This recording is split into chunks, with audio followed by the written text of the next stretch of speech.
Welcome to those on YouTube who might be watching the recording of this message. And let's see if I can get my script up and start sharing with you. Okay. The beginning of a new year, January. Yes, it's the second Sunday, but it's still fairly early on in a new year. But it's a good time to look and to listen and to learn.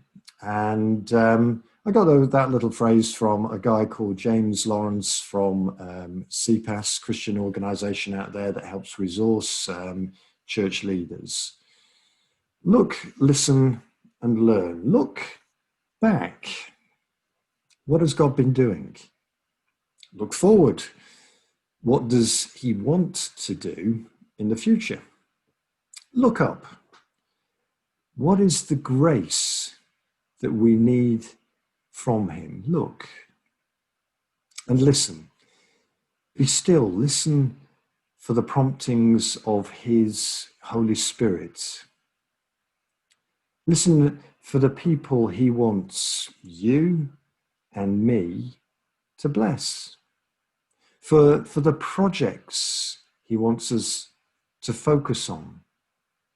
For the processes, the way that we do stuff, he wants us to change. Listen and learn. Learn something new.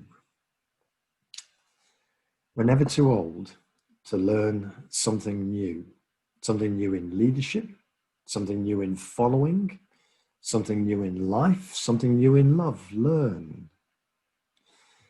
Last year was a year of disruption, a year of challenge and enforced change.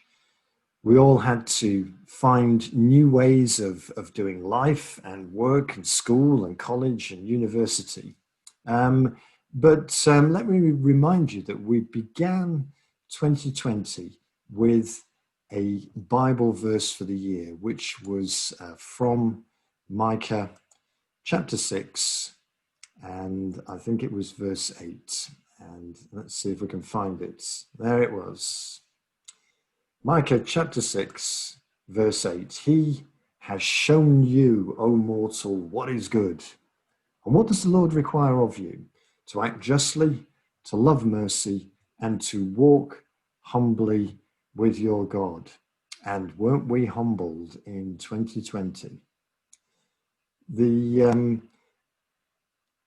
it is, the message version, the message translation of that, more of a paraphrase, but it explains it, and it says, but he's already made it plain how to live, what to do, what God is looking for in men and women. It's quite simple.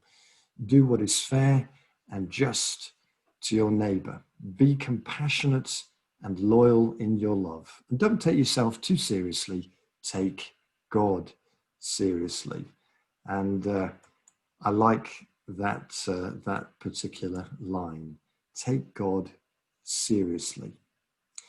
Act justly, be fair, be just, love mercy, and walk humbly with your God. How are you doing walking with your God? Taking God seriously. The gist of Micah's message is that God has repeatedly saved his people who keep straying. That story in the Old Testament, they keep straying and drifting away from God time and time again.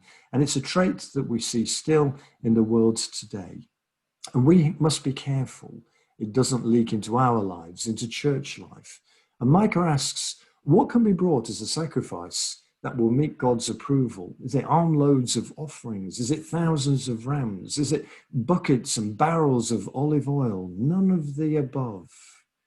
He has shown you, O mortal, what is good. And what does the Lord require of you? To act justly, to love mercy, and to walk humbly with your God. It's all about the heart. God is looking not so much at us as in us, for qualities that mirror his own, that reflect his heart, evidence we're allowing him and his will to reign in our hearts and lives, shaping us and our priorities. Holy living is how one commentator describes it, walking humbly with him. What a great picture of discipleship. Now, looking back in 2020, I think we've been disrupted. We have. I think we've been humbled. But as some of us shared on Wednesday evening on Zoom as we discussed and prayed together, this time of disruption has not been all bad.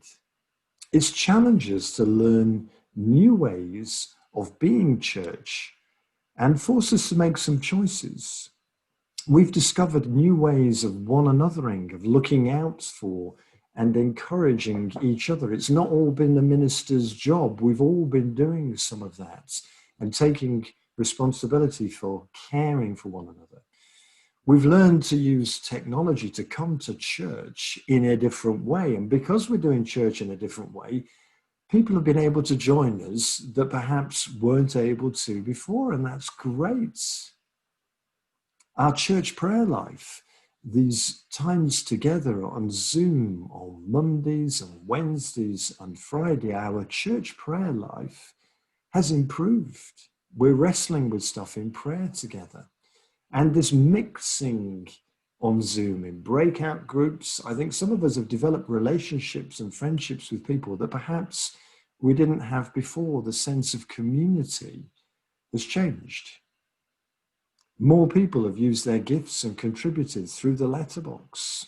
Advent series, those daily thoughts, those preparing and distributing all sorts of gifts over Christmas to all sorts of people, including First Little Steps and Who Let the Dads Out. We've done some different stuff. And we've not done stuff as well. We've kind of paused some of the busyness of church.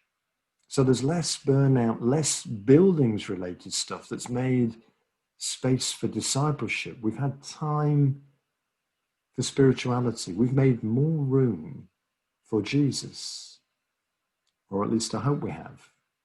We've had time to listen.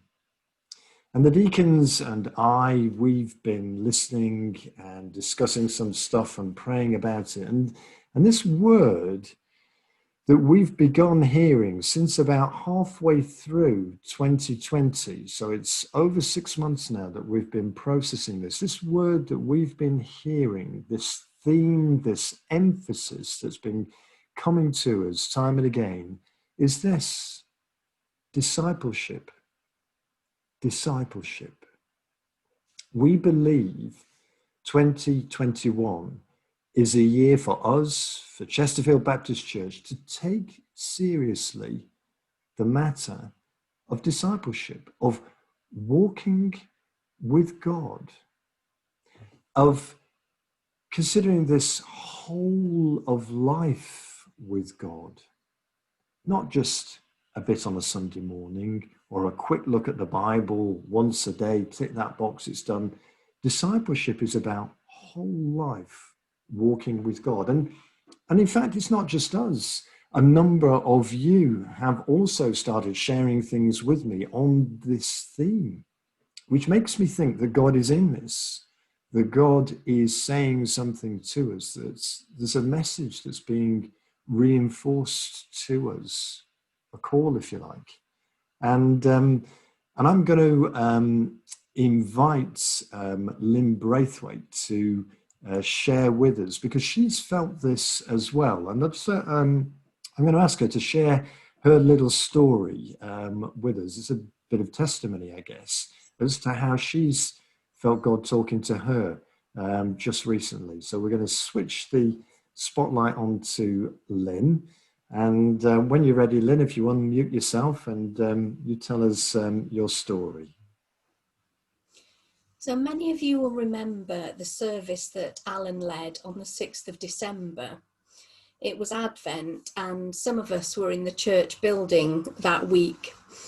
The service started with the worship group singing, "I hear the voice of one calling, prepare ye the way of the Lord." And then we heard from Isaiah chapter 40. Verses 3 to 5 of Isaiah chapter 40 say, "A voice of one calling in the desert, prepare the way for the Lord. Make straight in the wilderness a highway for our God. Every valley shall be raised up, every mountain and hill made low. The rough ground shall become level, the rugged places a plain, and the glory of the Lord will be revealed, and all mankind together will see it, for the mouth of the Lord has spoken." Through this and all through the service, I kept feeling that God was saying to me the words, "remove the stones."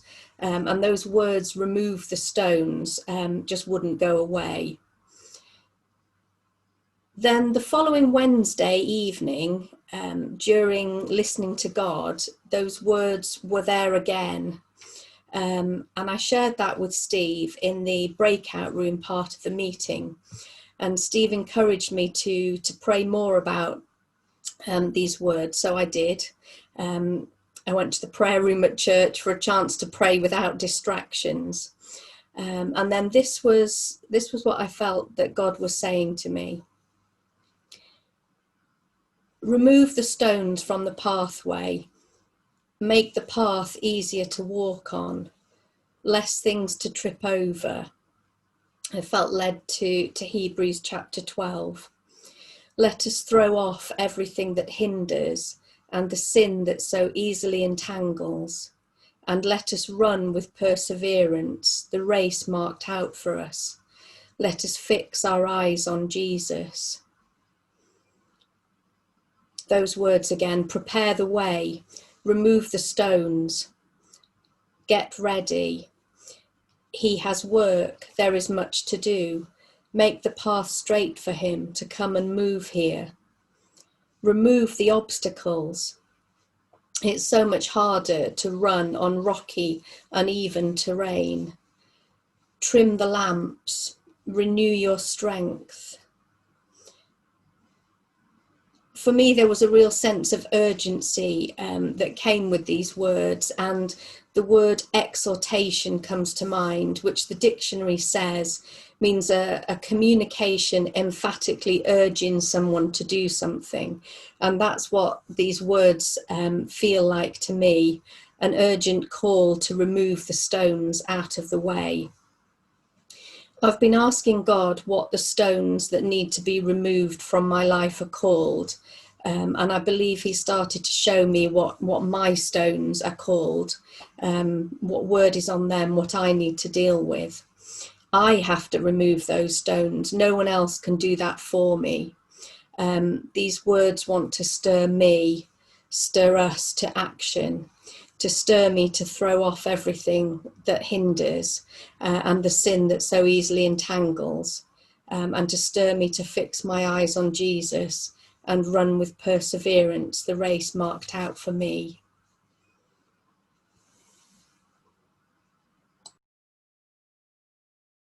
Thank you, Lynn.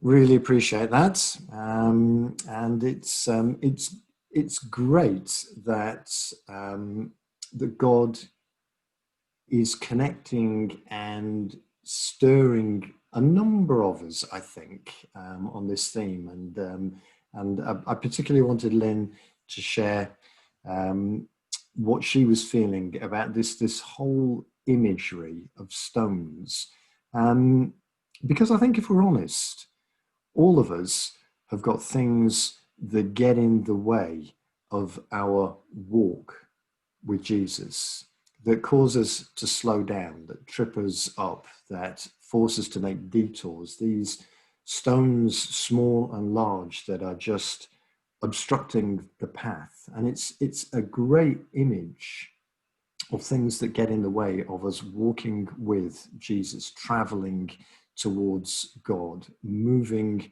on, going deeper, that sense of journeying. Looking back, listening and learning during lockdown, it's interesting. Ironically, in these so-called tough times, more of us are praying together when we get together in Zoom. More people are joining prayer meetings on Zoom than were physically attending prayer events in the church. Our service numbers are consistently a little bit above what they would have been in terms of physical attendance in the building. More people are connecting with us now on things like YouTube, DVD, whatever, the total attendance, if you like. And the impression, the sense of conviction, if you like, is a realization that maybe there was stuff in the way. Maybe we've allowed stuff to come between us and God. And maybe there's a challenge out here for us as a church, that there's some stuff that we need to remove, some stones. What have we allowed to clutter the path, to get in the way, to obstruct us and slow us down in our traveling with Jesus, in our discipleship, our following? It's a challenging question. It's a question that applies to me as well as to all of you. And I sense it's a question that's being asked of us this year. Here's another way of putting it, and this is a hard one actually, but have we maybe been a Christian for 20 or 30 or 40 years? Or, let's be honest, have we just repeated 1 year 20 or 30 or 40 times? Are we walking and moving forward? Are we traveling with Jesus? Are we going deeper in our faith and experience of a Savior who says, come to me, get to know me, get to know me, give your life to me? In the letter to the Ephesian church, the Apostle Paul, in verses 11 to 16, he describes church as a journey to maturity, equipping, building up, unifying through getting to know Jesus better and better, growing to maturity in faith. Let's have a little look and pop it up on the screen. And then he says, as we travel this journey, as we mature, equip, build up, and unify, he gets to this in verse 15. And then, instead, speaking the truth in love, we will grow to become, in every respect, the mature body of him who is the head, that is Christ. Folks, are we growing up as disciples? I know we're getting older as people together, and I'm certainly starting to feel some aches and pains, and the grandchildren are taking full advantage of them, I can tell you. But I know we're growing older, but are we getting more mature as believers in our faith? Disciples making disciples, growing deeper in our faith, a sense of movement, of traveling with God, of knowing him more. As the hymn says, seeing him more clearly, loving him more dearly, following him more nearly, day by day, day by day. And so that's a very long preamble, if you like, to give you what we think is our verse for the year, or verses for the year, the sort of two of them really. You're going to hear a lot of me banging on about discipleship this year. And so let me get these verses up on the screen for you. It's from Hebrews chapter 12. It's from verses 1 and 2. The bit that I particularly want to emphasize is let us throw off everything that hinders and the sin that so easily entangles, and let us run with perseverance the race marked out for us, fixing our eyes on Jesus, the pioneer, the author, perfecter of our faith. This idea of getting rid of the stuff that's obstructing us, the stones on the path, the things that get in the way, the things that hold us back and stop us from traveling with Jesus, the distractions, anything that's in the way. Let us throw off everything that hinders, the sin that so easily entangles, and it does. And let us run with perseverance the race marked out for us, fixing our eyes on Jesus, the pioneer and perfecter of faith. So that is the verse for the year. Lockdown is an opportunity for an honesty check. It is a spiritual MOT, if you like. My car has to go in for an MOT and get checked over and get challenged. It has to be accountable to the engineers in the garage workshop. And if it doesn't give a good account of itself to those engineers, there are a few things that have to be put right and fixed. And sometimes it's good to hold ourselves accountable and have a look at our traveling. Time on our hands during this whole COVID lockdown thing has prompted a number of us to look at our spirituality as individuals, spirituality as a church, and to ask some questions as disciples. And here's the questions that I'm going to ask to you, for you to ponder on and take away, pray over, find a quiet space, book some time out with God, make yourself a cup of coffee, sit down for half an hour and have a chat with him about these three questions in relation to your discipleship. Have we allowed life to become too cluttered with things coming between us and God, maybe?